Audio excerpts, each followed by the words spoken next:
Hello everyone, I'm Jinkyung from Seogang University.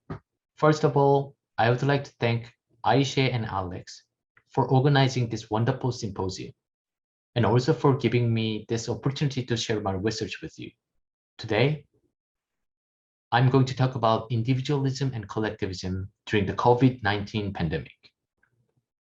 Individualism and collectivism is one of the most important, if not the most important dimension in cultural psychology.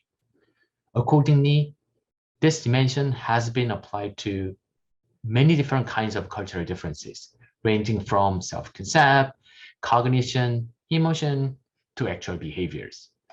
Not only that, numerous researchers have investigated the origin of cultural differences in individualism and collectivism in relation to socio-economic structures or subsistence style.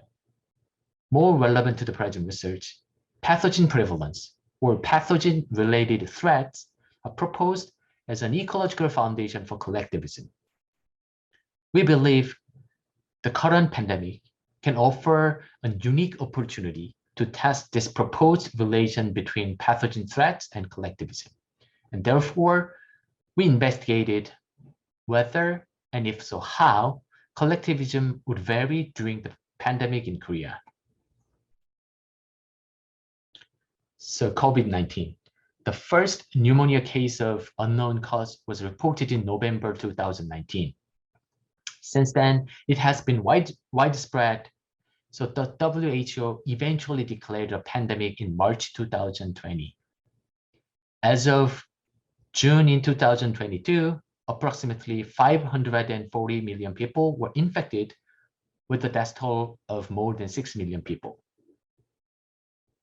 At this point, we may not be that sensitive to the pandemic, but initially, most of us were threatened by coronaviruses. In other words, like I said, the current COVID-19 pandemic can provide a good test ground for pathogen prevalent hypothesis. So let's talk about pathogen prevalence hypothesis. Pathogens pose substantial threat to health and fitness across species. Therefore, humans, like other animals, have developed a behavior immune systems that can fight against infectious disease. For example, avoiding outsiders can be an effective strategy because it can limit the contact with strangers who may have infectious disease. For the same reason, decreasing extroversion may be effective as well. Building on this literature, a group of researchers came up with pathogen prevalence hypothesis. According to this hypothesis, pathogen threats give rise to collectivistic values. Many critical features of collectivistic values, for example, sharp distinction between in-groups and out-groups, can serve as a behavior defense mechanism that can limit the spread of infectious disease. Results in previous research provide initial support to the hypothesis. For example, historical prevalence of infectious disease was associated with collectivism across 230 regions. Similarly, pathogen threats affected behavioral practices relevant to collectivism, such as in-group biases or conformity. More recently, region-level individualism in the US was negatively associated with compliance with social distancing during the current pandemic. So all in all, previous results were consistent with pathogen prevalence hypothesis. However, in past research, historical records or experimentally induced pathogen threats were used in this kind of research. Therefore, they cannot speak to concurrent impact of infectious disease. We believe the immediate association between ongoing threats and collectivism would be an ultimate test for pathogen prevalence hypothesis. Consequently, we did such a test during the current pandemic. Specifically, we measured individualism and collectivism in Korea during the pandemic for 14 weeks. From January 1st, 2020, which is about 3 weeks before the first confirmed case in Korea, to April 7th. We used survey data from the Kakao Corporation. The company is famous for its messenger application like this. Virtually each and every Korean is using it. The company invites its user to fill out lots of questionnaires by sending a link to this website. If you go there, you can find lots of questionnaires, life satisfaction, Big Five personality. For some reason, they included a 16-item measure of individualism and collectivism. Those 16 items were from the original scale, selected from the original scale based on factor loadings. So 8 items with highest loadings were included for individualism and collectivism, respectively. In the data set we got, there were 9,322 Koreans. Due to the company's policy, we do not have much information about them. Age, gender, and where they live, these are all pretty much what we have. It is noteworthy that most participants were in their 20s, and we have a lot more women than men. In the present research, we did 2 different tests of pathogen prevalence hypothesis. First, we compare individualism and collectivism before and after the outbreak, which is January 20th in Korea. If pathogen prevalence hypothesis is really correct, then the level of collectivism should be higher after the outbreak than before the outbreak. Likewise, if pathogen threats are really critically linked to collectivism, then COVID-19 related threats during the study period should be associated with the level of collectivism.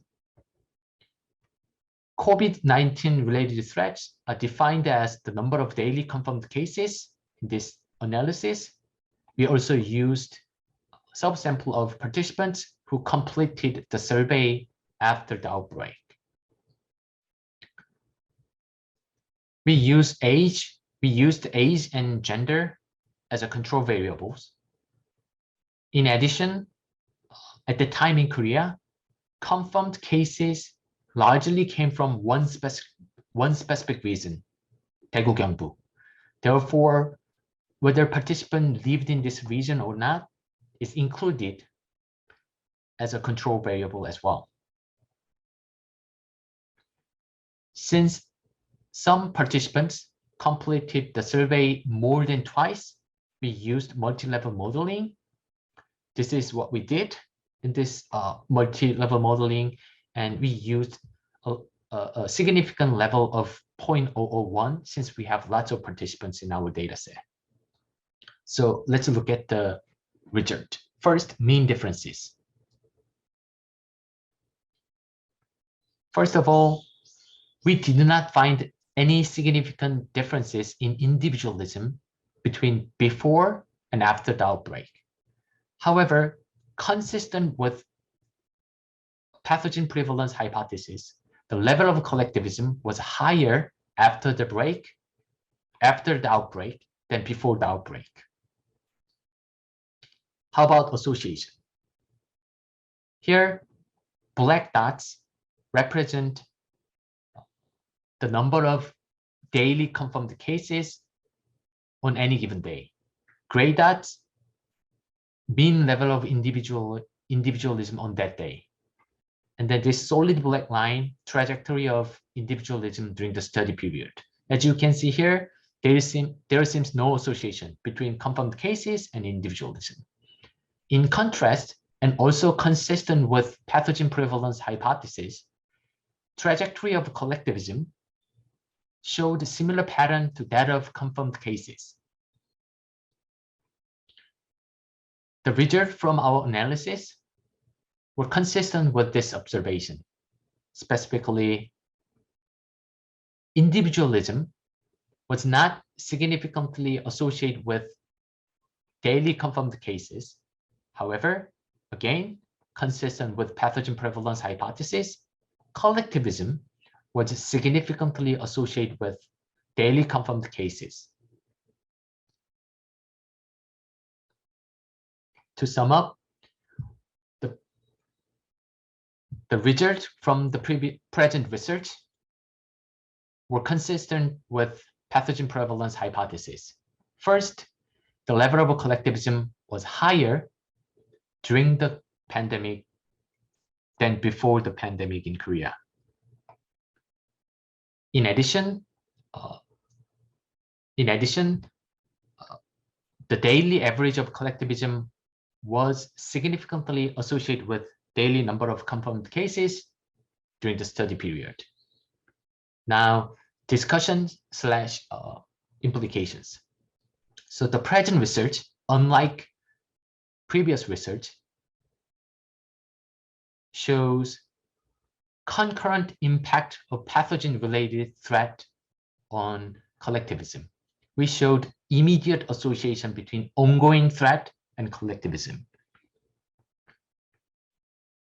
In addition, it can be said to be a conservative test of the pathogen prevalence hypothesis. Korea is highly collectivistic culture. Even then, we found increase in collectivism in Korea during the pandemic. So it's kind of conservative test. The result can also speak to the origin of individualism and collectivism. Previous studies by Thomas Talham and his colleagues typically show that rice farming, rather than pathogen prevalence, is significantly associated with individualism and collectivism. However, there was no pandemic during their data collection. Then our result suggests that